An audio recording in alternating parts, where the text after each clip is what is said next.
ಹಣ್ಣು ಹೊನ್ನು. ತೋಟಗಾರಿಕೆ ಬೆಳೆಗಳಲ್ಲಿ ಸಮಗ್ರ ಬೇಸಾಯ ಕ್ರಮಗಳು ಮತ್ತು ಸುಸ್ಥಿರ ಕೃಷಿಯನ್ನು ಕುರಿತ ಬಾನುಲಿ ಸರಣಿ. ಹೂವು ಹಣ್ಣು ತೂಗುವಾಗ ಭೂಮಿ ತಾಯಿಗೆ ಹಬ್ಬದ ಹಾಡು, ಹಬ್ಬದ ಹಾಡು. ಕೇಳಿ ಹಣ್ಣು ಹೊನ್ನು.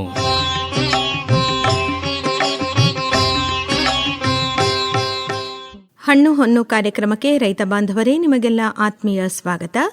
ಇಂದಿನ ಕಾರ್ಯಕ್ರಮದಲ್ಲಿ ಮಾವು ಮತ್ತು ಬಾಳೆಯಲ್ಲಿ ಕಟಾವು, ಗ್ರೇಡಿಂಗ್, ಹಣ್ಣು ಮಾಡುವುದು ಮತ್ತು ಮಾರಾಟವನ್ನು ಕುರಿತು ಕೋಲಾರದ ತೋಟಗಾರಿಕಾ ಮಹಾವಿದ್ಯಾಲಯದ ಪ್ರಾಧ್ಯಾಪಕರಾದ ಡಾ ಎಚ್.ಸಿ. ಕೃಷ್ಣ ಅವರೊಂದಿಗಿನ ಸಂದರ್ಶನವನ್ನು ಆಲಿಸುವಿರಿ.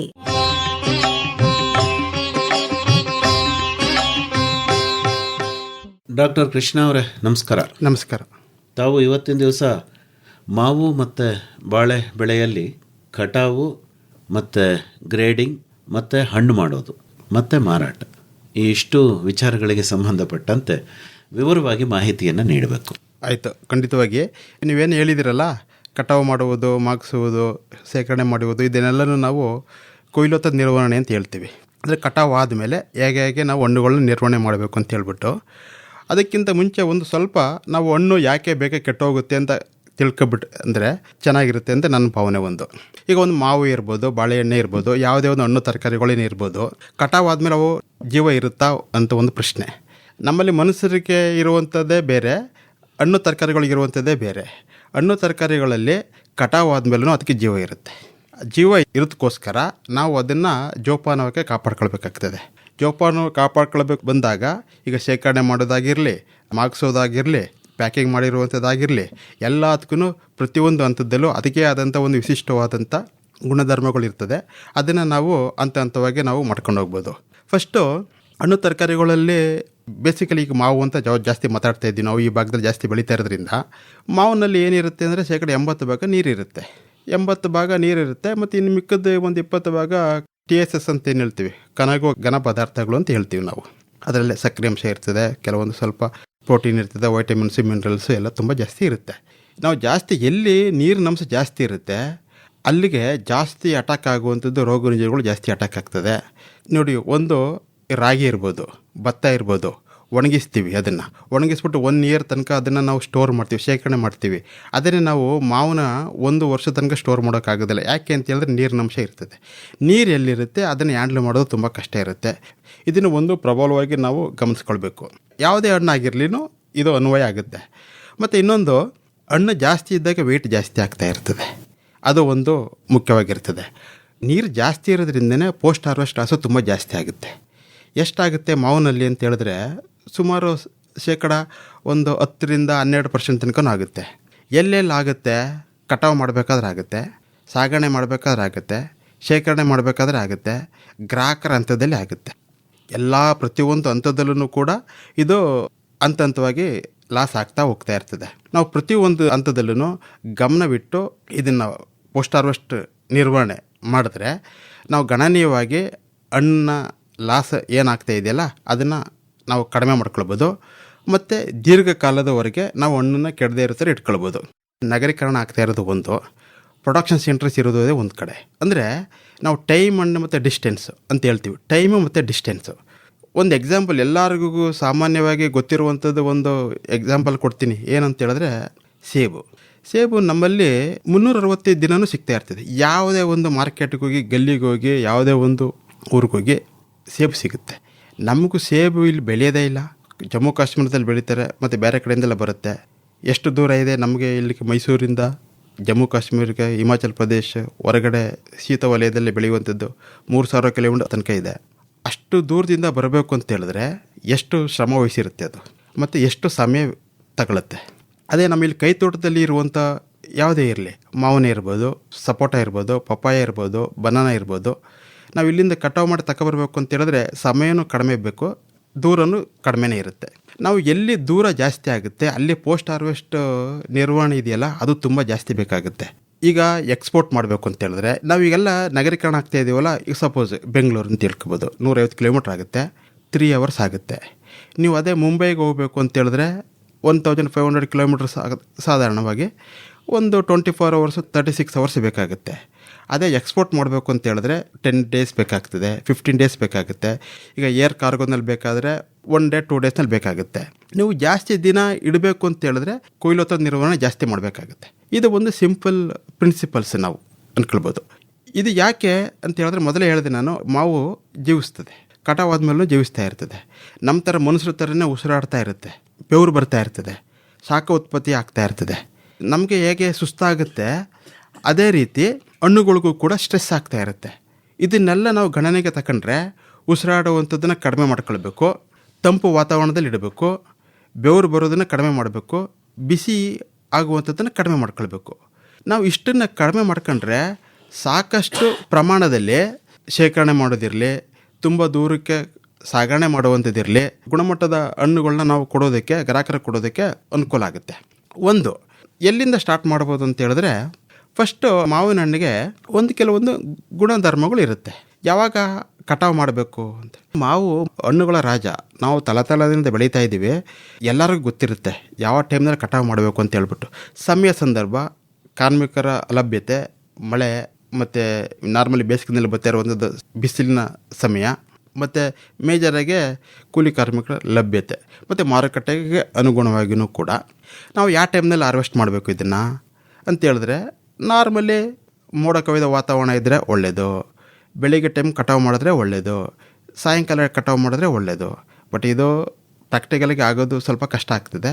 ಯಾಕೆಂದರೆ ಕಟಾವು ಮಾಡೋರು ಯಾವಾಗ್ಲೂ ಯಾವ ಟೈಮಿಗೆ ಬರ್ತಿದೆ ಅಂತ ಇಲ್ಲೆಲ್ಲ ಗೊತ್ತೇ ಇರ್ತದೆ. 9 ಗಂಟೆಗೆ ಬರ್ತಾರೆ, 4 ಗಂಟೆಗೆಲ್ಲ ಹೋಗ್ತಾ ಇರ್ತಾರೆ.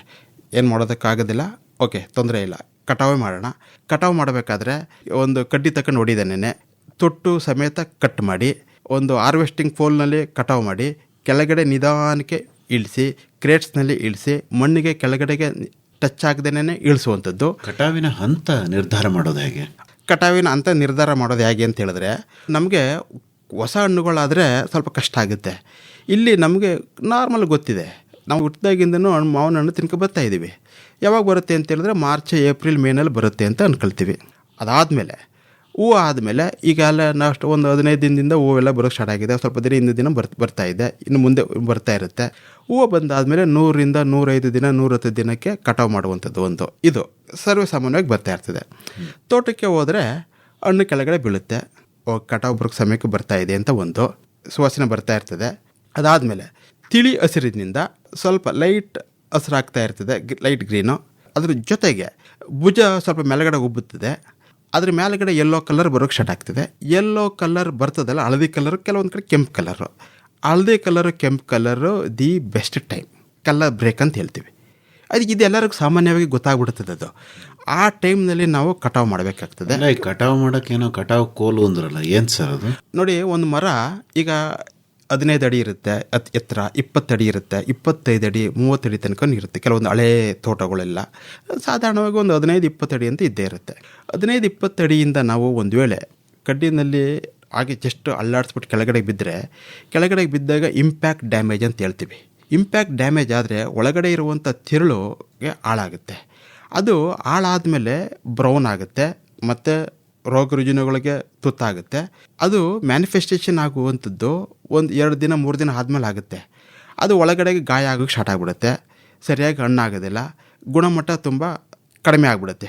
ಅದಕ್ಕೋಸ್ಕರ ನಾವು ಅದನ್ನು ಕೆಳಗಡೆಗೆ ಮಣ್ಣಿಗೆ ಬೆಳೆದಿರೋ ಥರ ಕಟಾವಿನ ಕೋಲಿನಿಂದ ಕಟ್ ಮಾಡಿ, ಒಳಗಡೆಗೆ ಒಂದು ಬ್ಯಾಸ್ಕೆಟ್ ಇರುತ್ತೆ, ಅಲ್ಲಿ ಬ್ಯಾಸ್ಕೆಟ್ ಒಳಗಡೆಗೇ ಹಾಕ್ಕೊಂಡು ಕೆಳಗಡೆ ಇಳಿಸಿದ್ರೆ ಇದು ಅನುಕೂಲ. ಇದರಲ್ಲಿ ಸ್ವಲ್ಪ ಸಾಕಷ್ಟು ತೊಂದರೆಗಳು ಬರ್ತವೆ. ಅದ್ರ ಜೊತೆಗೆ ಈಗ ಏನೇನಾಗ್ತಾ ಇದೆ ಅಂತ ಹೇಳಿದ್ರೆ, ಏಣಿ ಬೆಳೆಸ್ತಾ ಇದ್ದಾರೆ. ಈಗ ವಿ ಶೇಪ್ ಏಣಿ ಬೆಳೆಸೋದ್ರಿಂದ, ಈ ಶೇಪ್ ಏಣಿ ಇದು ಒಂದು ಬಿದಿರಿನಲ್ಲೇ ಆಗಿರ್ಬೋದು. ಈಗ ಬಿದಿರಿನಲ್ಲಿ ಯೂಸ್ ಮಾಡೋದು ಸ್ವಲ್ಪ ಕಷ್ಟ ಆಗ್ತಾ ಇದೆ ಅಂದರೆ ಅಲ್ಯೂಮಿನಿಯಂ ಏಣಿ ಬರ್ತಾ ಇದ್ದಾವೆ. ಭಾಳ ತುಂಬ light weight, very light weight ಬರ್ತದೆ, ವೆರಿ ಲೈಟ್ ವೆಯ್ಟ್. ಎಲ್ಲ ಮಾರ್ಕೆಟ್ಗಳಲ್ಲೂ ಸಿಗುತ್ತೆ ವಿ ಶೇಪ್. ಅದು 8 ಅಡಿ, 10 ಅಡಿ, 12 ಅಡಿ ತನಕ ಬರುತ್ತೆ. ಆ ಏಣಿ ಬಳಸ್ಕೊಂಡು ನಾವು ಕೈಲಿಂದ ತೊಟ್ಟು ಸಮೇತವಾಗಿ ಹಣ್ಣನ್ನು ಕಿತ್ತು ಪ್ಲಾಸ್ಟಿಕ್ ಕಿಟ್ಸ್ನಲ್ಲಿ ಹಾಕೋದ್ರಿಂದ ಹಣ್ಣಿನ ಗುಣಮಟ್ಟ ಸುಧಾರಿಸುತ್ತೆ. ಇದು ಒಂದು. ಅಂದರೆ ಏನಪ್ಪ ಅಂತೇಳಿದ್ರೆ, ಹಣ್ಣಿಗೆ ಪೆಟ್ಟಾಗೋದಿಲ್ಲ. ನಾವು ಮೊದಲು ಹೇಳಿದ್ವಿ, ಹಣ್ಣು ಜೀವಿಸ್ತಾ ಇರ್ತದೆ, ಜೀವ ಬರ್ತಾ ಇರ್ತದೆ, ಟೆಂಪ್ರೇಚರ್ಗೆಗೋಸ್ಕರ ಅದು ಬಿಸಿ ಆಗ್ತಾ ಇರ್ತದೆ, ಬೆವರು ಸುರಿಸ್ತಾ ಇರ್ತದೆ ಅಂತ ಹೇಳಿದ್ವಲ್ಲ. ಈ ಥರ ಮಾಡೋದ್ರಿಂದ ಇದನ್ನು ನಾವು ಬೆಳಿಗ್ಗೆ ಟೈಮ್ ಮಾಡೋದ್ರಿಂದ ಬಿಸಿಲು ಜಾಸ್ತಿ ಇರೋದಿಲ್ಲ, ಹಣ್ಣು ಜಾಸ್ತಿ ಬೇಗ ಉಸಿರಾಡೋದಿಲ್ಲ. ಇದನ್ನು ನಾನು ಒಂದು ಎಕ್ಸಾಂಪಲ್, ಎಲ್ಲ ಕಡೆ ಇದು ಮಾಡ್ತಾ ಇದ್ದೀರಾ ಅಂತ ಹೇಳಿದ್ರೆ, ಕೆಲವೊಂದು ಕಡೆ ಸುಮಾರು ಕಡೆ ಮಾವಿನ ಹಣ್ಣನ್ನು ಎಲ್ಲಿ ನೇರ ಮಾರುಕಟ್ಟೆಗೆ ಮಾಡ್ತಾ ಇದ್ದಾರಲ್ಲ, ಅಲ್ಲಿ ಈ ಥರ ಕೆಲವೊಂದು ಬೆಳೆಗಾರರು ಮಾಡ್ತಾ ಇದ್ದಾರೆ. ಸ್ಪೆಷಲಿ ಹೇಳಬೇಕು ಅಂತ ಹೇಳಿದ್ರೆ, ಈಗ ರತ್ನಗಿರಿ ಆಲ್ಫೆನ್ಸು ಅಂತ ಹೇಳ್ತೀವಿ ನಾವು, ಬಾದಾಮಿ ಅಂತ ಹೇಳ್ತೀವಿ ನಾವು. ಈಗ ನಾನು ಹೇಳ್ತಾ ಇದ್ದೆ ಬೆಳಗ್ಗೆ 9 ಗಂಟೆಗೆ ಬರ್ತಾರೆ ಕಾರ್ಮಿಕರು, ನಾವು ಒಂದು 8 ಗಂಟೆಗೆ ಹೋಗ್ತೀವಿ ಅಂತ ಹೇಳ್ತಾ ಇದ್ದೀವಿ. ಕೆಲವೊಂದು ಕಡೆ ಸುಮಾರು ಕಡೆ ಕೋಲಾರ ಭಾಗದಲ್ಲಿ ಮತ್ತು ರಾಮನಗರ ಭಾಗದಲ್ಲೂ ಕೂಡ ನೇರ ಮಾರುಕಟ್ಟೆಗೆ ಮಾಡುವಂಥವ್ರು 6 ಗಂಟೆಗೆ ಹೋಗಿ ಕಟಾವು ಮಾಡ್ತಾ ಇದ್ದಾರೆ. ದೇವಗಡ ರತ್ನಗಿರಿಯಲ್ಲಿ ಬೆಳಿಗ್ಗೆ 4 ಗಂಟೆಗೆ ಹೋಗಿ ಕಟಾವು ಮಾಡ್ತಾರೆ. ಬೆಳಿಗ್ಗೆ 4 ಗಂಟೆಗೆ ಹೋಗಿ ಕಟಾವು ಮಾಡಿ 7 ಗಂಟೆಗೆಲ್ಲ ಕಟಾವೆಲ್ಲ ನಿಲ್ಲಿಸಿ ಇಮಿಡಿಯೇಟಾಗಿ ಅದನ್ನು ಪ್ಯಾಕ್ ಹೌಸ್ಗೆ ತಗೊಬಂದು ತಂಪು ವಾತಾವರಣದಲ್ಲಿ ಇಟ್ಟು, ಅಂದರೆ ಪ್ರೀ ಕೂಲಿಂಗ್ ಅಂತ ಹೇಳ್ತೀವಿ, ಪ್ರೀ ಕೂಲಿಂಗ್ ಮಾಡಿ ಪ್ಯಾಕ್ ಮಾಡಿ 9 ಗಂಟೆಗೆಲ್ಲ ರೆಡಿಯಾಗಿ ಹೋಗ್ಬಿಡ್ತದೆ. ಇದರಿಂದ ಏನಾಗುತ್ತೆ, ಹಣ್ಣು ಯಾವುದೇ ಕಾರಣಕ್ಕೂ ಬಿಸಿಲಿಗೆ ಒಡ್ಡೋದಿಲ್ಲ. ಬಿಸಿಲಿಗೆ ಒಡ್ಡೋದಿಲ್ಲ ಅಂತ ಹೇಳಿದ್ರೆ ಉಸಿರಾಟ ಕ್ರಿಯೆ ಇರ್ತದಲ್ಲ, ಉಸಿರಾಟ ಕ್ರಿಯೆ ಸ್ವಲ್ಪ ಕಡಿಮೆ ಆಗಿಬಿಡ್ತದೆ. ಉಸಿರಾಟ ಕ್ರಿಯೆ ಕಡಿಮೆ ಆದಾಗ ಒಂದು ಹಣ್ಣು, ಮಾವಿನ ಹಣ್ಣು 1 ವಾರದಿಂದ 10 ದಿನ ಬರುವಂಥದ್ದು 15 ದಿನ 20 ದಿನ ಬರ್ತದೆ, ಗಟ್ಟಿಯಾಗಿ ಇರುತ್ತದೆ, ರಸಭರಿತವಾಗಿರ್ತದೆ, ಹಣ್ಣು ತಿನ್ನೋದಕ್ಕೆ ತುಂಬ ಚೆನ್ನಾಗಿರುತ್ತದೆ. ಬೆಳಗ್ಗೆ 4 ಗಂಟೆಗೆ ಎದ್ದು ಹೋಗಬೇಕು. ಇಟ್ಸ್ ಈಸ್ ವಯಬಲ್ ಅಂತ ಹೇಳಿದ್ರೆ ನಾವು ಇಲ್ಲಿ ಕೆ ಜಿಗೆ 60 ರೂಪಾಯಿ ಕೊಡ್ಬೋದು, 70 ರೂಪಾಯಿ ಕೊಡ್ಬೋದು, ಒಂದೊಂದು ಸಲ 40 ರೂಪಾಯಿಗೂ ಬರುತ್ತೆ, 100 ರೂಪಾಯಿಗೂ ಹೋಗುತ್ತೆ. ಆ ಮಾವಿನ ಹಣ್ಣು ಗ್ರಾಹಕರಿಗೆ ಅಂದರೆ ಸೆಗ್ಮೆಂಟ್ ಇರ್ತದಲ್ಲ, ಕೆ ಜಿ 1500 ತನಕ ಹೋಗುತ್ತೆ. 800ಗೆಲ್ಲ 600ಗೆಲ್ಲ ಸರ್ವೇ ಸಾಮಾನ್ಯವಾಗಿ ಹೋಗುತ್ತೆ. 600, 700, 1000 ಕೊಡಬೇಕಾದಾಗ ಎಲ್ಲ ಬೆಳೆಗಾರರಿಗೂ ಏನು ಅನಿಸುತ್ತೆ ಅಂತ ಹೇಳಿದ್ರೆ, ಮಾರುಕಟ್ಟೆಯಲ್ಲಿ ನನ್ನ ಪದಾರ್ಥಕ್ಕೆ ಒಳ್ಳೆ ಮೌಲ್ಯ ಸಿಗ್ತಾ ಇದ್ದಾಗ ನಾನು 4 ಗಂಟೆಗೆ ಹೋಗೋದ್ರಲ್ಲಿ ತಪ್ಪೇನಿಲ್ಲ ಅನಿಸುತ್ತೆ ಅವ್ರಿಗೆ. ಇದು ಎಲ್ಲ ಕಡೆನೂ ಆಗ್ತಾ ಇದೆ, ಇಲ್ಲಿ ಆಗ್ತಾ ಇರೋದು, ಇಲ್ಲಿ ಸುಮಾರು ಭಾಗ ಸಾಧಾರಣವಾಗಿ ಬರ್ತಾ ಇದೆ. ರತ್ನಗಿರಿ ಸೈಡಲ್ಲಿ ಮಹಾರಾಷ್ಟ್ರದಲ್ಲಿ ಸಾಕಷ್ಟು ಇದ್ರ ಬೆಳವಣಿಗೆ ಆಗಿದೆ. ಈ ತೊಟ್ಟು ಸಮೇತ ಯಾಕೆ ಕಟಾವು ಮಾಡಬೇಕು ಅಂತೀರಿ? ರೈಟ್, ಒಳ್ಳೆ ಪ್ರಶ್ನೆ ಇದು. ತೊಟ್ಟು ಸಮೇತ ಯಾಕೆ ಕಟಾವು ಮಾಡಬೇಕು ಅಂತ ಹೇಳಿದ್ರೆ, ನಾವು ತೊಟ್ಟು ಇರದನ್ನೇ ಕಟಾವು ಮಾಡಿಬಿಟ್ರೆ ಅಲ್ಲಿ ರಸ ಬರುತ್ತಲ್ಲ, ರಸ ಎಲ್ಲ ಬಂದು ಮಾವಿನ ಸಿಪ್ಪೆ ಮೇಲೆಲ್ಲ ಬರುತ್ತೆ. ಇದು ಟ್ಯಾನಿನ್ ಅಂತ ಹೇಳ್ತೀವಿ ಇದನ್ನು. ಇದೇ ಮತ್ತು ವಾತಾವರಣದಲ್ಲಿರುವಂಥ ಆಮ್ಲಜನಕ, ಆಕ್ಸಿಜನ್ ಅಂತ ಏನು ಹೇಳ್ತೀವಲ್ಲ, ಅದ್ರ ಜೊತೆ ರಿಯಾಕ್ಷನ್ ಆಗುತ್ತೆ, ಮೇಲ್ಗಡೆಗೆಲ್ಲ ಕಪ್ಪಾಗೋಗ್ಬಿಡುತ್ತೆ. ಕಪ್ ಜೊತೆಗೆ ಮತ್ತು ಬ್ರೌನಿಂಗ್ ಆಗುತ್ತೆ, ರ್ಯಾಷಸ್ ಕ್ರಿಯೇಟ್ ಆಗುತ್ತೆ. ಇದು ಹಣ್ಣಿನ ಗುಣಮಟ್ಟದ ಮೇಲೆ ಏನಾದರೂ ಪ್ರಭಾವ ಬೀರುತ್ತಾ ಅಂತ ಹೇಳಿದ್ರೆ ಖಂಡಿತವಾಗಿ ಬೀರೋದಿಲ್ಲ. ಕೈಗೆಲ್ಲ ಬಿದ್ದಾಗ ಅದು ಸ್ವಲ್ಪ ರ್ಯಾಷಸ್ ಆಗುತ್ತೆ, ಅಲರ್ಜಿ ಬರುತ್ತೆ. ಒಂದು ಯಾಕೆ ಅದು ಮಾಡಬಾರ್ದು ಅಂತ ಹೇಳಿದ್ದೀನಿ. ಅಲ್ಲ, ಆ ಭಾಗ ಕೊಳತು ಹೋಗ್ಬಿಡುತ್ತಲ್ಲ, ಆಮೇಲೆ ಅದು ಅದ್ರ ಜೊತೆಗೆ ಏಟಾಗಿದ್ರೆ ನಾವು ಹಣ್ಣು ಕೆಳಗಡೆ ಬೀಳುತ್ತೆ, ತೊಟ್ಟು ಸಮೇತ ಕಟ್ ಮಾಡಿರೋದಿಲ್ಲ, ಕೆಳಗಡೆ ಬೀಳುತ್ತೆ, ರಸ ಇರುತ್ತೆ, ಬ್ಲ್ಯಾಕ್ ಆಗುತ್ತೆ, ಕೊಳ್ತೋಗ್ಬಿಡುತ್ತೆ. ಅದಕ್ಕೂ ಬೇರೆ ಬೇರೆ ಬೇರೆ ಬೇರೆ ಕಾರಣಗಳಿದೆ, ಅದನ್ನು ಹೇಳ್ತೀನಿ ನಿಮ್ಗೆ. ಇದಕ್ಕೆ ನಾವು ಜಸ್ಟ್ ಹಣ್ಣನ್ನು ಬೈ ಮಾಡುವಂಥದ್ದು, ಖರೀದಿ ಮಾಡುವಂಥದ್ದು ಕಣ್ಣಿನಲ್ಲಿ, ತಿಂದಲ್ಲ. ಹೌದು, ನಾವು ಫಸ್ಟ್ ತಿಂದಾದ್ಮೇಲೆ ಸ್ವೀಟ್ ಆಗಿದೆಯಾ, ಸಪ್ಪೆ ಇದೆಯಾ, ಹುಳಿ ಇದೆಯಾ, ನೀರಿನಂಶ ಜಾಸ್ತಿ ಇದೆಯಾ ಅನ್ನೋದು ನೋಡೋದು ತಿಂದಾದಮೇಲೆ. ನಾವು ತಿನ್ನೋದಕ್ಕಿಂತ ಮುಂಚೆನೇ ಹಣ್ಣು ತುಂಬ ಚೆನ್ನಾಗಿರಬೇಕು. 99% ಟೈಮ್ನಲ್ಲಿ ಗ್ರಾಹಕರು ಹಣ್ಣನ್ನು ಖರೀದಿ ಮಾಡೋದು ಕಲ್ಲರ್ ಮೇಲೆ. ಒಂದು ಸ್ವಲ್ಪನೂ ಬ್ಲ್ಯಾಕ್ ಸ್ಪಾಟ್ ಇರ್ಬೋದು, ಬ್ರೌನ್ ಸ್ಪಾಟ್ಸ್ ಇರಬಾರ್ದು, ಎಲ್ಲೂ ಹಳದಿ ಕಲರ್ ಕೆಲವೊಂದು ಕಡೆ ಇರಬಾರ್ದು, ದುಂಡಕ್ಕಿರಬೇಕು, ಎಲ್ಲೂ ಗಾಯ ಆಗಿರಬಾರ್ದು. ನೀವು ಇದು ಜಸ್ಟು ಹಣ್ಣೆಲ್ಲ ತುಂಬ ಚೆನ್ನಾಗಿರುತ್ತೆ, ಒಳ್ಳೆಯ ರಸಭರಿತವಾಗಿರ್ತದೆ, ಸ್ವೀಟಾಗಿರ್ತದೆ. ತೊಟ್ಟುನಲ್ಲಿ ರಸ ಬಂದು ಫುಲ್ಲು ಬ್ರೌನು ಬ್ಲ್ಯಾಕ್ ಆಗಿಬಿಟ್ರೆ 80 ರೂಪಾಯಿ ಹೋಗ್ತಾ ಇರುವಂಥದ್ದು ಗಣನೀಯವಾಗಿ ಒಂದು 30% ರೇಟ್ ಕಡಿಮೆ ಆಗಿಬಿಡುತ್ತೆ. ಅದಕ್ಕೋಸ್ಕರ ನಾವು ಯಾವಾಗಲೂ ಆ ಒಂದು ರಸನ ಬರದೇ ಇರೋಕ್ಕೋಸ್ಕರ ತೊಟ್ಟನ್ನು ಬಿಟ್ಟೇ ಕಟಾವು ಮಾಡಬೇಕು. ಮತ್ಸ್ಯತರಂಗ.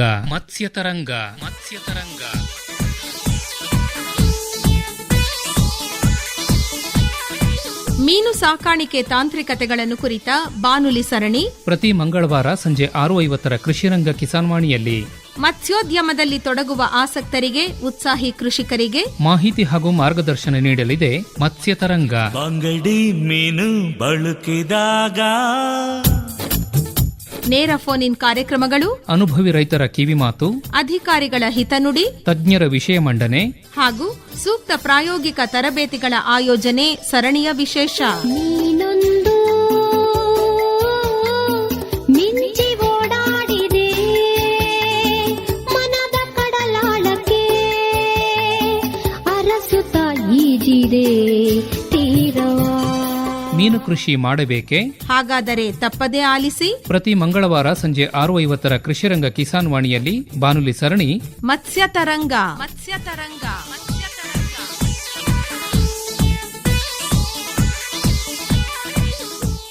ಕಟಾವು ಮಾಡಿದ್ಮೇಲೆ ನಂತರದ ಪ್ರೋಸೆಸ್ ಬಗ್ಗೆ ಹೇಳ್ತಾ ಹೇಳ್ತೀನಿ. ಹೋಗಿ. ಹಾಗಾದ್ರೆ ಕಟಾವು ಆದಮೇಲೆ ವಿತ್ ತೊಟ್ಟು ಸಮೇತನೇ ನಾವು ಕೊಡಬೇಕಾ?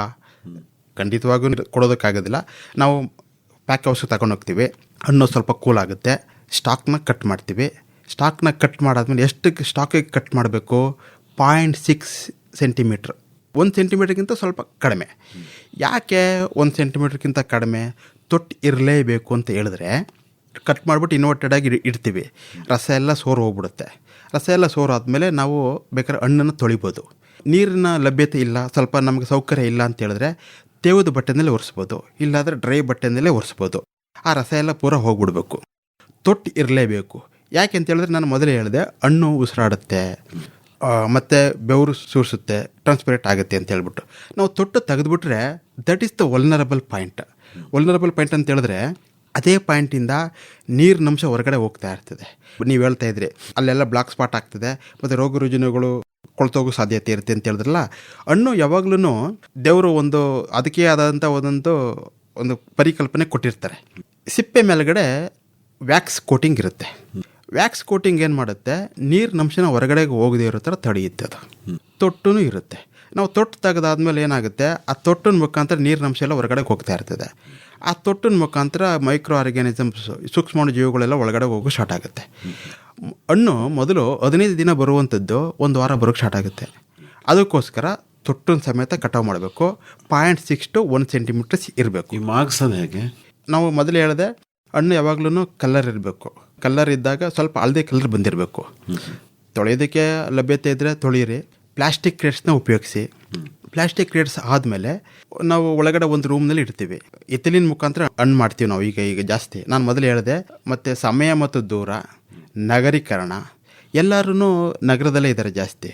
ಪಾಯಿಂಟ್ ಆಫ್ ಕನ್ಸಂಪ್ಷನ್ ಅಂತ ಹೇಳ್ತೀವಿ. Point of production and point of consumption. ನಾವು ಎಲ್ಲಿ ಬೆಳಿತೀವಿ ಅಲ್ಲೇ ಜಾಸ್ತಿ ನಾವು ಅದನ್ನು ಕನ್ಸ್ಯೂಮ್ ಮಾಡೋದಕ್ಕಾಗೋದಿಲ್ಲ, ಸೇವನೆ ಮಾಡೋಕ್ಕಾಗೋದಿಲ್ಲ. ನಾವು ವಾಣಿಜ್ಯ ಆಗಿದೆ ಈಗ. ನಗರಕ್ಕೆ ನಾವು ಕಳಿಸ್ಕೊಡ್ಲೇಬೇಕು. ನಗರಕ್ಕೆ ಕಳಿಸ್ಕೊಡ್ಬೇಕು ಅಂತ ಹೇಳಿದ್ರೆ ನಾವು ಒಂದೇ ಸಲ ಕಳಿಸ್ಕೊಡೋದಕ್ಕಾಗೋದಿಲ್ಲ. ಎಲ್ಲ ಹಣ್ಣನ್ನು ಕಟಾವು ಮಾಡ್ತೀವಿ, ಅದನ್ನು ಮಾಗಿಸ್ಬೇಕು. ಅದಕ್ಕೇನಾದ್ರು ಹೊಸ ತಾಂತ್ರಿಕತೆ ಬಂದಿದೆಯಾ? ಸಾಕಷ್ಟು ತಾಂತ್ರಿಕತೆ ಬಂದಿದೆ. ಈಗ ಏನಪ್ಪ ಅಂತ ಹೇಳಿದ್ರೆ FSSAI ಅಂತ ಏನು ಹೇಳ್ತೀವಲ್ಲ ನಾವು, food safety standard authority of India, ಅವರು ಕೆಲವೊಂದು ಮಾರ್ಗದರ್ಶನ ಕೊಟ್ಟಿದ್ದಾರೆ. ನಾವು ಇಥಿಲಿನಲ್ಲೇ ಮಾಡಬೇಕು. ಕಾರ್ಬೈಡನ್ನ ಬೆಳೆಸಬಾರ್ದು. ಕಾರ್ಬೈಡನ್ನ ಬಳಸುವುದು ಕಾನೂನು ಬಾಹಿರ. ಇದು ಬಳಸಕೂಡದು ಅಂತ ಇದು ಆರೋಗ್ಯ ಅಧಿಕಾರಿಗಳು ಅದ್ರ ಮೇಲ್ಗಡೆ ದಾಳಿ ಮಾಡ್ಬೋದು, ಕಾನ್ಫಿಸ್ಕೇಟ್ ಮಾಡ್ಕೊಳ್ಬೋದು, ಮತ್ತು ಜೈಲಿಗೆ ಹಾಕ್ಬೋದು, ದಂಡ ವಿಧಿಸ್ತಾರೆ. ಅದ್ರ ಜೊತೆಗೆ ನಾವು ಮಾನವೀಯ ಮೌಲ್ಯಗಳನ್ನು ಕೂಡ ಇಟ್ಕೊಳ್ಬೇಕಾಗ್ತದೆ.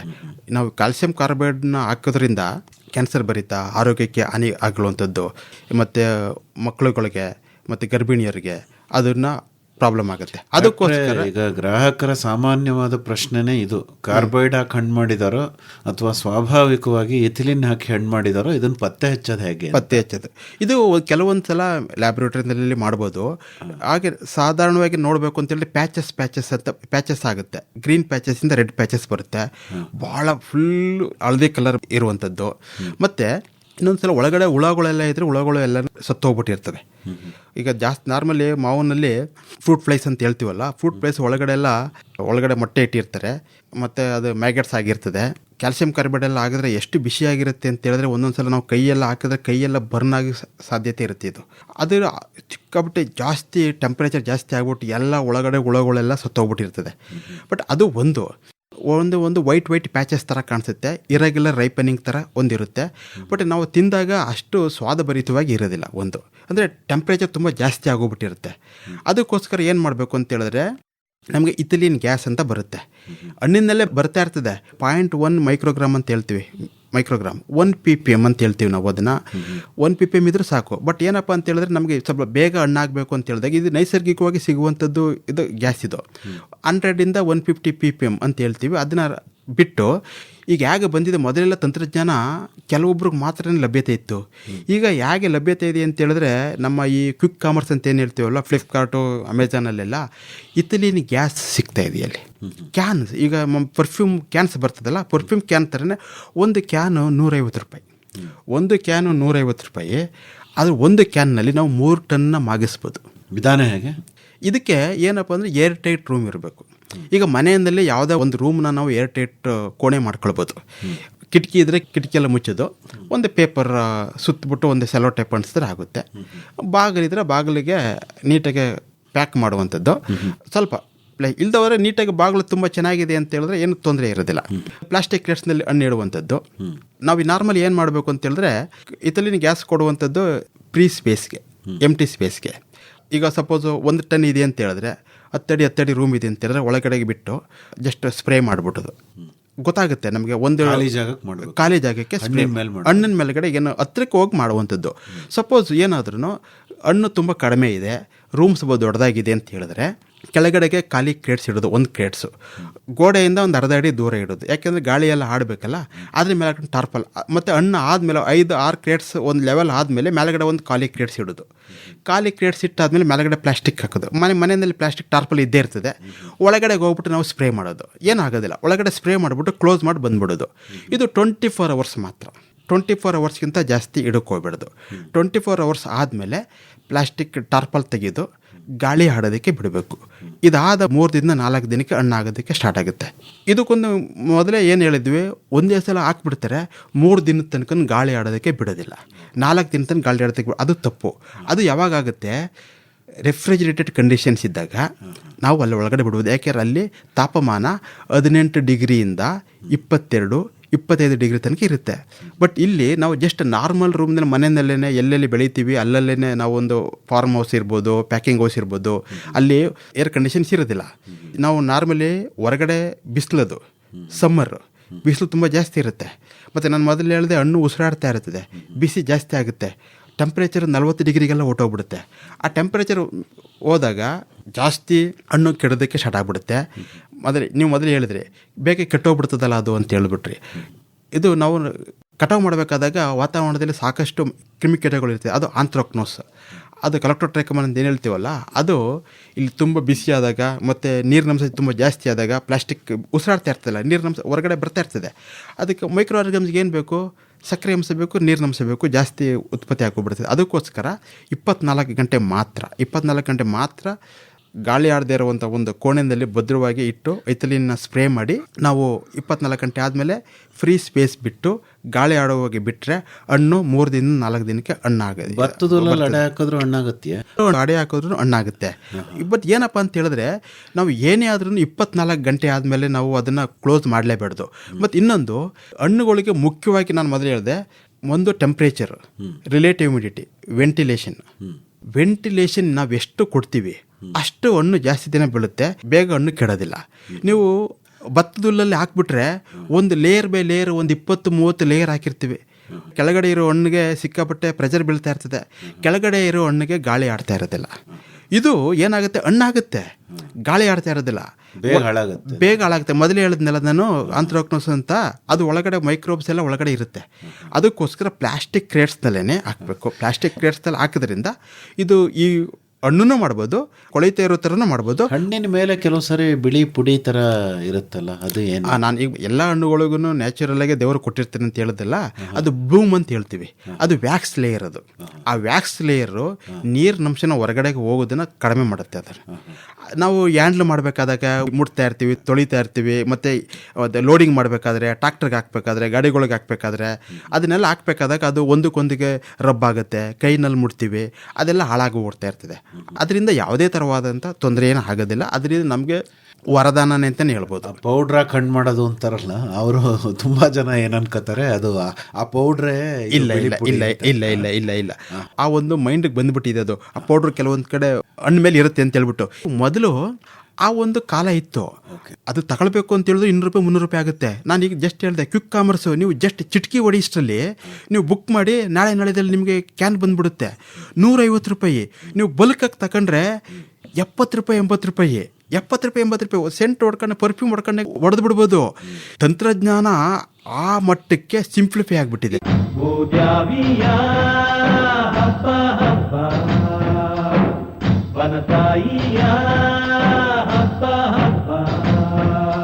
ರೈತ ಬಾಂಧವರೇ, ಪ್ರತಿದಿನ ಸಂಜೆ 6:50 ಪ್ರಸಾರವಾಗುವ ಕೃಷಿ ರಂಗ ಕಾರ್ಯಕ್ರಮಗಳನ್ನು ಮತ್ತೆ ಮತ್ತೆ ಕೇಳಬೇಕಾ? ಹಾಗಿದ್ರೆ ನಮ್ಮ ಯೂಟ್ಯೂಬ್ ಚಾನೆಲ್ AIR ಮೈಸೂರು 100.6 ಅನ್ನು ಸಬ್ಸ್ಕ್ರೈಬ್ ಮಾಡಿಕೊಳ್ಳಿ. ನಮ್ಮ ಕೃಷಿ ಕಾರ್ಯಕ್ರಮಗಳು ಇದರಲ್ಲಿ ಯಾವಾಗಲೂ ಲಭ್ಯ. ಓಸಿತಕ್ಕ ಓಲಿಲಕ್ಕ ಕೇಳವ್ವ ಸುದ್ದಿ ಸುದ್ದಿ ಸುದ್ದಿ. ಕೇಳಿ, ಆನಂದಿಸಿ ಮೈಸೂರು ಆಕಾಶವಾಣಿಯ ಕೃಷಿ ರಂಗ ಕಾರ್ಯಕ್ರಮಗಳನ್ನು.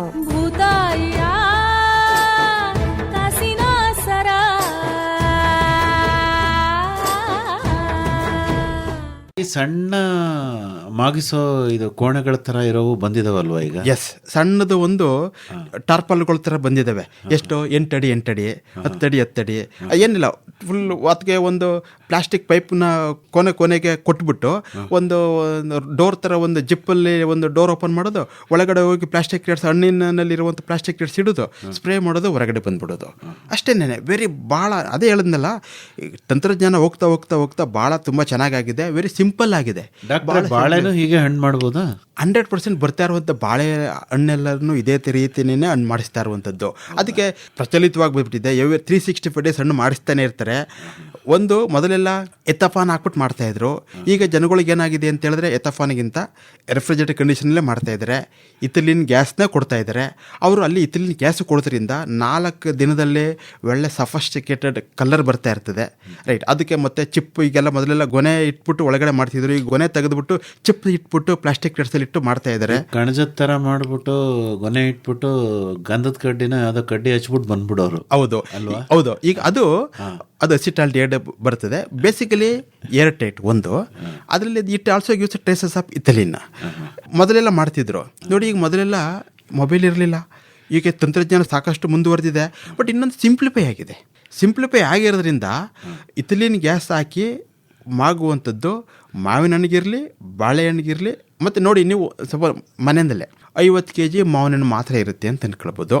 ಇಲ್ಲ ಓನ್ಲಿ ಒಂದು 50ಕ್ಕೆ ಒಂದು 2-3 ಗೊನೆ ಬಾಳೆಹಣ್ಣು ಇದೆ ಅಂತ ಅಂದ್ಕೊಂಡ್ರೆ ನೀವು ಯಾವ್ದಾರು ಒಂದು ದೊಡ್ಡದಾಗಿರುವಂಥದ್ದು ಪ್ಲಾಸ್ಟಿಕ್ ಕ್ರೇಟ್ಸ್ನಲ್ಲೋ, ಪ್ಲಾಸ್ಟಿಕ್ ಡಬ್ಬದಲ್ಲಿನೋ, ಚೀಲದಲ್ಲೋ ಎಲ್ಲೋ ಒಂದು ಹಾಕಿ ಜಸ್ಟ್ ಪರ್ಫ್ಯೂಮ್ ಕೊಡ್ಕೊಂಡಾಗ ಒಂದು 2 ಸ್ಪ್ರೇ ಕೊಟ್ಟು ನೀವು ಬಿಟ್ಟರೆ ಬೇಗ ಹಣ್ಣಾಗ್ಬಿಡುತ್ತೆ ಅದು. ಡಾಕ್ಟ್ರೆ, ಇನ್ನೂ ಒಂದು ಭಾವನೆ ಇದೆ. ತುಂಬ ಆಕರ್ಷಣೀಯವಾದ ಬಣ್ಣ ಬಂದಿರೋದು, ಕೃತಕವಾಗಿ ಮಾಗಿರೋದು, ಸ್ವಾಭಾವಿಕವಾಗಿ ಮಾಗಿರೋದಕ್ಕೆ ಅಂತಹ ಹೊಳಪಿರೋದಿಲ್ಲ ಅಂತ, ಅದು ಸತ್ಯವೋ ಅಥವಾ? ಇದು ಒಂದು ತಪ್ಪು ಕಲ್ಪನೆ ಅಂತಲೂ ಹೇಳ್ಬೋದು. ಯಾಕೆ ನೋಡಿ, ನೀವು ತೋಟದ ಹತ್ರ ಹೋದರೆ ತುಂಬ ಕಲರ್ ಬಂದಿರೋದು, ಕೆಂಪಗಿರುವಂಥದ್ದು, ಹಳದಿ ಕಲರ್ ಇರೋದು ಬಂದಿರುತ್ತೆ. ನೀವು ಅದನ್ನು ತಗೊಂಡೋಗಿ ನಾವು ನ್ಯಾಚುರಲ್ಗೆ ಮಾವು ಮಾಡಿದ್ರೂ ಹಳದಿ ಕಲರ್ಗೂ ಬರುತ್ತೆ. ನಾವು ಇಥಿಲಿನ್ ಗ್ಯಾಸ್ ಮಾಡಿದ್ರೂ ಹಳದಿ ಕಲರು ಬರುತ್ತದೆ. ಇದು ಯಾವ ಬೇಸಿಸಲ್ಲಿ ಬರುತ್ತೆ ಅಂತ ಹೇಳಿದ್ರೆ ಟೆಂಪ್ರೇಚರ್. ನೀವು 25 ಡಿಗ್ರಿ ತಾಪಮಾನ ಕೊಟ್ಟರೆ ನೀವು ಎಂಥ ಕಲರ್ ಬರುತ್ತೆ ಅಂತ ಹೇಳಿದ್ರೆ ಪೇಂಟ್ ಮಾಡಿರೋ ರೀತಿ ಕಲರ್ ಬಂದ್ಬಿಡುತ್ತೆ. ಪೇಂಟ್ ಮಾಡಿರುತ್ತೆ, ನ್ಯಾಚುರಲ್ ಅದು. ಬಟ್ ನಾವೀಗ ಅದು 25 ಡಿಗ್ರಿ ನಾವು ಕೊಡ್ತಾ ಇಲ್ಲ.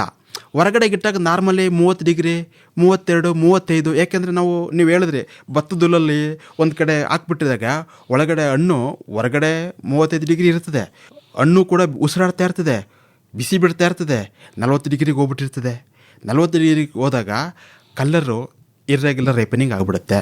ಕಲ್ಲರು ಅಷ್ಟು ಚೆನ್ನಾಗಿ ಬರೋದಿಲ್ಲ. ನೀವು ಅದೇ 25 ಡಿಗ್ರಿ 28 ಡಿಗ್ರಿ ಆ ಡಿಗ್ರಿನಲ್ಲಿ ಟೆಂಪ್ರೇಚರ್ ಕೊಟ್ಟರೆ, ನೀವು ಇಲ್ಲಿ ಹೊಲಗಳಲ್ಲೆಲ್ಲ ಹೋಯ್ತಾ ರೋಡ್ ಸೈಡಲ್ಲೆಲ್ಲ ಮಾರ್ತಾ ಇರ್ತಾರಲ್ಲ, ಎಂಥ ಕಲರ್ ಬಂದಿರ್ತದೆ ಅಂತ ಹೇಳಿದ್ರೆ ಅದು ಒಂದು ಸಲ ನ್ಯಾಚುರಲ್ ಕಲರೇ ಆಗಿರುತ್ತೆ. ನೀವು ಆ ಒಂದು 25 ಡಿಗ್ರಿ 28 ಡಿಗ್ರಿನಲ್ಲಿ ಮಾಡಿದ್ರೆ ಅದು ತಪ್ಪು ಕಲ್ಪನೆ ಅಂತಲೂ ಬೇಕಾದ್ರೆ ಹೇಳ್ಬೋದು. ಒಂದೊಂದು ಸಲ ಈಗ ಕೆಮಿಕಲ್ ಹಾಕಿ ಮಾಡಿದಾಗ ಆ ಥರ ಬಂದಿರುತ್ತೆ. ಈಗ ಸಾಕಷ್ಟು ಎಲ್ಲರೂ ಈ ಥರ ಒಂದು ಮಾರ್ಗದರ್ಶನ ಕೊಡ್ತಾ ಇರೋದ್ರಿಂದ ವರ್ತಕರು ಆರ್ಟಿಫಿಷಿಯಲ್ ಕಾರ್ಬೈಡ್ ಮಾಡೋದು ಗಣನೀಯವಾಗಿ ಕಡಿಮೆ ಆಗಿದೆ. ಡಾಕ್ಟರ್, ಇನ್ನೂ ಒಂದಿದೆ, ಕೃತಕವಾಗಿ ಹಣ್ಣು ಮಾಡಿದ್ರೆ ಹುಳಿ ಅಂಶ ಜಾಸ್ತಿ ಇರುತ್ತೆ, ಸ್ವಾಭಾವಿಕವಾಗಿ ಹಣ್ಣಾಗಿರೋದು ತುಂಬ ಸಿಹಿಯಾಗಿರುತ್ತೆ ಅಂತ. ಅದು ಯಾಕೆಂದರೆ ಕಾಯೆಲ್ಲ ಕಿತ್ಕೊಂಬಂದ್ಬಿಟ್ಟು. ರೈಟ್. ಒಂದು ನಾನು ಹೇಳ್ತಿದ್ದೀನಿ, ಸ್ವಲ್ಪ ಭಾಗಕ್ಕೆ ನಾವು ಹೌದು ಅಂತ ಒಪ್ಕೊಳ್ಬೋದು. ಹೌದು, ನಾನು ಮೊದಲೇ ಹೇಳಿದೆ ಆ ಥರ ಮಾಡಬೇಕು ಅಂತ ಹೇಳಿದ್ರೆ, ಒಳ್ಳೆ ಗುಣಮಟ್ಟದ ಹಣ್ಣು ಬೇಕು ಅಂತೇಳಿದ್ರೆ ನಾವು ತೋಟದಕ್ಕೆ ಹೋಗಬೇಕು. ಈಗ ನಾಗರಿಕತೆ ಮುಂದುವರೆದು ತೋಟದ ಬಿಟ್ಟು ಕೆಲವೊಬ್ರಿಗಿದೆ ಆ ಥರ ಫೆಸಿಲಿಟೀಸ್ ಇದೆ, ತೋಟದಲ್ಲೇ ಬೆಳ್ಕೊಂಡಿರ್ತಾರೆ, ತೊಂದರೆ ಇಲ್ಲ. ಬಟ್ ನಗರೀಕರಣ ಆಗಿರೋದು ನಾವು ದೂರದಿಂದ 100 ಕಿಲೋಮೀಟ್ರ್ ಸಾಗಣೆ ಮಾಡಬೇಕು, 150 ಕಿಲೋಮೀಟ್ರ್, 200 ಕಿಲೋಮೀಟ್ರ್, 300 ಕಿಲೋಮೀಟ್ರ್ ಸಾಗಣೆ ಮಾಡಬೇಕು, ದೂರ ಎಷ್ಟಾಗುತ್ತೆ, ಸಮಯ ಎಷ್ಟಾಗುತ್ತೆ. ನಾವು ಕಟಾವು ಮಾಡಬೇಕಾದಾಗ ಇದೆಲ್ಲ ಬೇಸಿಕಲಿ ಆಗುವಂಥದ್ದು. ಕಟಾವು ಮಾಡಬೇಕಾದ್ರೆ ನಾನು ಮೊದಲು ಹೇಳಿದೆ, ನೀವು ಒಂದು ಪ್ರಶ್ನೆ ಕೇಳಿದ್ರೆ ಯಾವ ಹಂತದಲ್ಲಿ ಕಟಾವು ಮಾಡಬೇಕು, ನಾವು ಬಣ್ಣ ತಿರುಗಿರಬೇಕು. ಕೆಲವೊಂದು ಸಲ ಏನು ಮಾಡುತ್ತೆ, ಕಟಾವು ಮಾಡಬೇಕಾದಾಗ ಬಣ್ಣ ಬಂದಿರುತ್ತೆ, ಕಾರ್ಮಿಕರು ಮಾಡಬೇಕಾದಾಗ ಬಣ್ಣ ಇರದಿರೋದನ್ನು ಕಟಾವು ಮಾಡಿರ್ತಾರೆ. ಕೆಲವೊಂದು ಇರೆಗ್ಯುಲರ್ ರೈಪನಿಂಗ್ ಇರುತ್ತೆ. ಅದನ್ನು ನಾವು ವರ್ಗೀಕರಣ ಮಾಡೋದ್ರಿಂದ, ಗ್ರೇಡಿಂಗ್ ಮಾಡೋದ್ರಿಂದ ಅದನ್ನು ನಾವು ಒಂದು ಸಾಕಷ್ಟು ಪ್ರಮಾಣದಲ್ಲಿ ಕಡಿಮೆ ಮಾಡ್ಕೊಳ್ಬೋದು. ಏನು ಗ್ರೇಡಿಂಗ್ ಅಂದರೆ ಏನು, ಹೇಗೆ ಮಾಡಬೇಕು? ಗ್ರೇಡಿಂಗ್ ಅಂತ ಹೇಳಿದ್ರೆ ಮಾವು ಹಣ್ಣು ಆದಮೇಲೆ ಒಂದು ಕಲರ್ ಮೇಲೆ ಗ್ರೇಡಿಂಗ್ ಮಾಡ್ಬೋದು, ಸೈಜ್ ಮೇಲೆ ಗ್ರೇಡಿಂಗ್ ಮಾಡ್ಬೋದು. ಬೇಸಿಕಲಿ ಜಾಸ್ತಿ ಸೈಜ್ ಮೇಲೆ ಗ್ರೇಡಿಂಗ್ ಮಾಡ್ತಾರೆ. ಮುಂಚೆನೇ ಗ್ರೇಡಿಂಗ್ ಮಾಡ್ಬೋದಾ? ಹಣ್ಣಿಗೆ ಹಾಕಿದ ಮುಂಚೆನೇ ಗ್ರೇಡ್ ಮಾಡ್ಬೋದು. ಜಾಸ್ತಿ ನೋಡಿ, ಸ್ವಲ್ಪ ಕಲರ್ ಬಂದಿರ್ತದಲ್ಲ ಅದು ಬೇಗ ಹಣ್ಣಾಗುತ್ತೆ. ಕಲರ್ ಬರದೇ ಇರುವಂಥದ್ದು ಲೇಟಾಗಿ ಹಣ್ಣಾಗುತ್ತೆ. ಅದರಲ್ಲಿ ಸ್ವಲ್ಪ ಹುಳಿ ಅಂಶ ಬರುತ್ತೆ. ಯಾಕೆಂದರೆ ಅದರಲ್ಲಿ ಸ್ಟಾರ್ಚ್ ಅಂತ ಹೇಳ್ತೀವಿ. ಸ್ಟಾರ್ಚ್ ಶುಗರಾಗಿ ಕನ್ವರ್ಟ್ ಆಗಬೇಕು. ಸ್ವಲ್ಪ ಟೈಮ್ ತಗೊಳುತ್ತೆ. ಟೈಮ್ ತಗೊಳ್ಳೋ ಜೊತೆಗೆ ಬೇಗ ನೀರಿನ ಅಂಶನೂ ಹೊರಗಡೆ ಹೋಗ್ತಾ ಇರುತ್ತೆ. ಇದು ತಾಂತ್ರಿಕವಾದಂಥ ವಿಷಯ. ಸ್ವಲ್ಪ ಮ್ಯಾನೇಜ್ ಮಾಡ್ಕೊಳ್ಬೇಕು ನಾವು.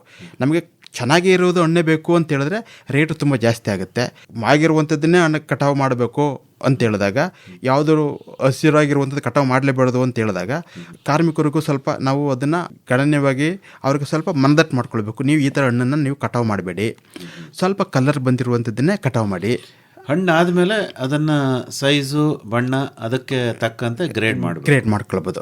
ನಾರ್ಮಲಿ 250 ಗ್ರಾಮು ಆಲ್ಪೆನ್ಸು ಎಲ್ಲ 250 ಗ್ರಾಮು ಬರುತ್ತೆ. ಅದನ್ನು ಗ್ರೇಡ್ ಮಾಡಿದ್ರೆ ಒಳ್ಳೆ ಕಲರ್ ಇದು ಬರುತ್ತೆ. ಮತ್ತು ಕೆಲವೊಂದು ಮಲ್ಲಿಕಾಯಿ ಎಲ್ಲ 400 ಗ್ರಾಮ್ ತನಕ ಬರುತ್ತೆ. ಕೆಲವು ಸಿಂಧೂರ ಎಲ್ಲ 200 ಗ್ರಾಮು 150 ಗ್ರಾಮ್ಸು ಬರುತ್ತೆ. ಈ ವರ್ಗೀಕರಣ ಮಾಡ್ಕೊಳ್ಬೇಕು. ವರ್ಗೀಕರಣ ಮಾಡೋದ್ರಿಂದ ಇರೆಗ್ಯುಲರ್ ರೈಪನಿಂಗ್ ಆಗುವಂಥದ್ದು, ಈ ಹುಳಿ ಬರುವಂಥದ್ದು ಏನಿರ್ತದಲ್ಲ ಅದನ್ನೆಲ್ಲ ಸ್ವಲ್ಪ ಮಟ್ಟಿಗೆ ನಾವು ರೈಪನಿಂಗ್ ಮಾಡಬೇಕಾದಾಗ ಮ್ಯಾನೇಜ್ ಮಾಡ್ಕೊಳ್ಬೋದು. ಮಾರಾಟ ಅನ್ನುವಂಥದ್ದು ಇದು ಕ್ರಕ್ಸ್. ನಾವು ಈಜಿಯಾಗಿ ಬೆಳಿಬೋದು, ರೈಪನಿಂಗ್ ಮಾಡ್ಬೋದು, ಪ್ಯಾಕಿಂಗ್ ಮಾಡ್ಬೋದು.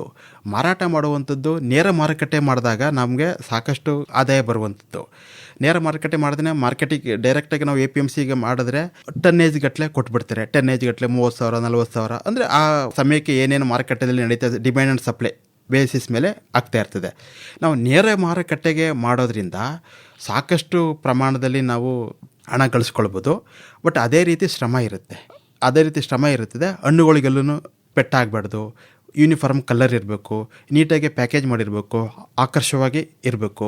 ಮತ್ತು ಸ್ಥಳ, ನಾರ್ಮಲಿ ಗ್ರಾಹಕರು ಎಲ್ಲಿ ಜಾಸ್ತಿ ಬರ್ತಾರೆ, ಈಗ ಬಸ್ ಸ್ಟ್ಯಾಂಡ್ಗಳಿರ್ಬೋದು, ರೈಲ್ವೆ ಸ್ಟೇಷನ್ಸ್ ಇರ್ಬೋದು, ಮತ್ತು ಈಗ ಕ್ವಿಕ್ ಕಾಮರ್ಸು ಅಂತ ಏನು ಹೇಳ್ತೀವಿ, ಈಗ ಸಾಕಷ್ಟು ಬರ್ತಾ ಇದೆಯಲ್ಲ ಅಲ್ಲಿ.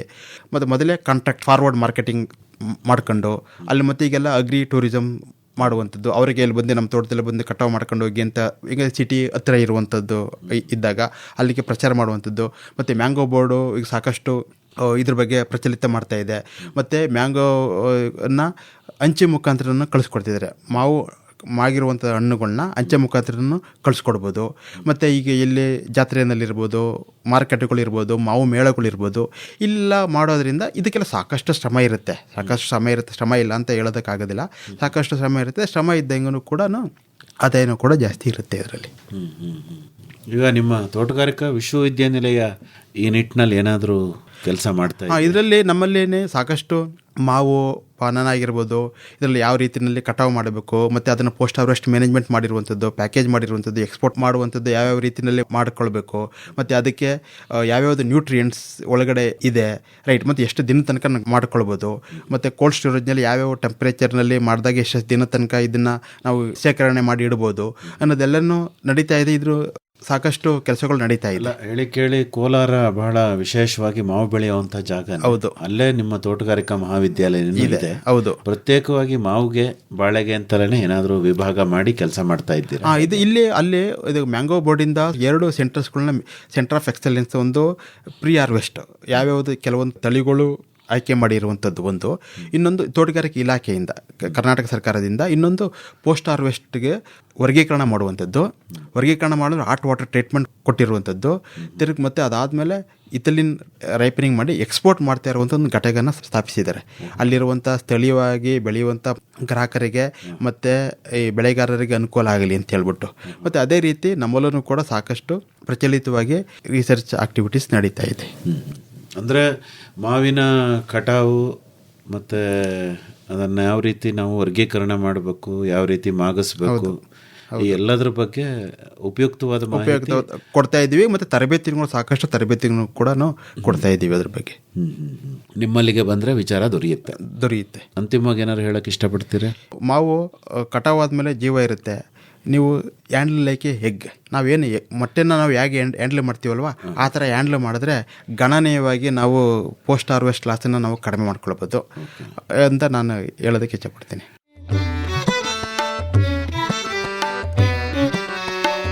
ಕೃಷಿ ನಿರಂತರ, ಹಾಗೆ ಕಲಿಕೆಯೂ ನಿರಂತರ. ಕೃಷಿಗೆಲ್ಲಿದೆ ಅಂತ್ಯ, ಆರಂಭವೇ ನಿತ್ಯ. ಹೊಸ ಪೀಳಿಗೆ ಯುವ ಶಕ್ತಿಗೆ ಮುನ್ನಡೆಯಲು ಬೇಕು. ಆತ್ಮೀಯರೇ, ಕೃಷಿ ಸಂಶೋಧನಾ ಸಂಸ್ಥೆಯೊಂದಿಗೆ ಬೇಸಾಯ ಕಲಿಯುವ ಆಸಕ್ತಿ ನಿಮಗಿದೆಯೇ? ನವೀನ ತಾಂತ್ರಿಕತೆಗಳನ್ನು ಜಮೀನಿನಲ್ಲಿ ಅಳವಡಿಸುವ ಆಸೆಯೂ ಇದೆಯೇ? ಹಾಗಿದ್ದರೆ ತಪ್ಪದೇ ಆಲಿಸಿ ಕೃಷಿ ದೀವಿಗೆ. ಕೃಷಿ ದೀವಿಗೆ ಹೊಸ ಬೆಳಕಿಗೆ ಬೇಕು. ಕೃಷಿ ದೀವಿಗೆ ಮೈಸೂರು ಬಾನುಲಿಯಲ್ಲಿ ಪ್ರತಿ ಸೋಮವಾರ ಸಂಜೆ 6:50 ಕೃಷಿ ರಂಗದಲ್ಲಿ ಸಂಶೋಧನಾ ಸಂಸ್ಥೆಯೊಂದಿಗೆ ಕೃಷಿ ಕಲಿಕೆ ಕುರಿತ ಬಾನುಲಿ ಸರಣಿ ಕೃಷಿ ದೀವಿಗೆ. ಕೃಷಿ ದೀವಿಗೆ ಹೊಸ ಬೆಳಕಿಗೆ ಬೇಕು. ಕೃಷಿ ದೀವಿಗೆ. ಹೆಚ್ಚಿನ ಮಾಹಿತಿಗೆ ಡಾಕ್ಟರ್ ಕೃಷ್ಣ ಅವರೇ ತಮ್ಮನ್ನೇ ನೇರವಾಗಿ ಸಂಪರ್ಕ ಮಾಡಬೇಕು ಅಂತಾದರೆ ಸಂಪರ್ಕಕ್ಕಾಗಿ ತಮ್ಮ ಮೊಬೈಲ್ ಸಂಖ್ಯೆನ ಕನ್ನಡದಲ್ಲಿ ಹೇಳ್ಬೋದಾ? 9900202969 ನನ್ನ ಮೊಬೈಲ್ ನಂಬರ್. ಹೇಳ್ತೀರಾ? 9900202969. ನಿಧಾನವಾಗಿ ಇನ್ನೂ ಒಂದ್ಸರಿ ಹೇಳಿ. 9900202969. ಒಳ್ಳೆಯದು ಡಾಕ್ಟರ್ ಕೃಷ್ಣ ಅವರೇ, ಇದುವರೆಗೂ ಮಾವು ಮತ್ತು ಬಾಳೆನಲ್ಲಿ ಕಟಾವು, ಗ್ರೇಡಿಂಗ್, ಹಣ್ಣು ಮಾಡೋದು ಮತ್ತು ಮಾರಾಟ ಈ ಬಗ್ಗೆ ಭಾಳ ಉಪಯುಕ್ತವಾದ ಮಾಹಿತಿ ನೀಡಿದ್ರಿ. ವಂದನೆಗಳು, ನಮಸ್ಕಾರ. ಧನ್ಯವಾದಗಳು. Thank you.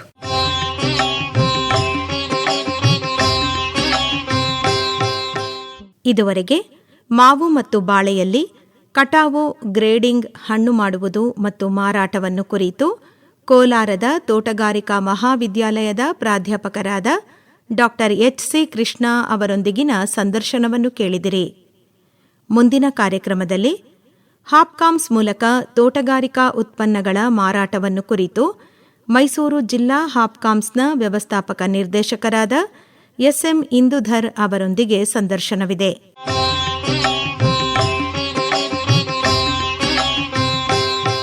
ಹಣ್ಣು ಹೊನ್ನು, ತೋಟಗಾರಿಕೆ ಬೆಳೆಗಳಲ್ಲಿ ಸಮಗ್ರ ಬೇಸಾಯ ಕ್ರಮಗಳು ಮತ್ತು ಸುಸ್ಥಿರ ಕೃಷಿಯ ಬಾನುಲಿ ಸರಣಿ ಕೇಳಿದಿರಿ. ಹೂವು ಹಣ್ಣು ತೂಗುವಾಗ ಭೂಮಿ ತಾಯಿಗೆ ಹಬ್ಬದ ಹಾಡು, ಹಬ್ಬದ ಹಾಡು. ಸಹಯೋಗ ತೋಟಗಾರಿಕೆ ಮಹಾವಿದ್ಯಾಲಯ ಮೈಸೂರು ಮತ್ತು ತೋಟಗಾರಿಕೆ ಇಲಾಖೆ ಮೈಸೂರು. ತೋರಣದ ತಳಿರಲ್ಲಿ ಹೊಸಿಲ ಹಣತೆಗಳಲ್ಲಿ ಬಾಣ ಬಿರುಸುಗಳಲ್ಲಿ ನಲಿವು ಮೂಡಿ. ನೆರವು ಆರ್ ಲೋಕೇಶ್ವರಿ. ನಿರ್ಮಾಣ ಎನ್ ಕೇಶವಮೂರ್ತಿ. ಹಣ್ಣು ಹೊನ್ನು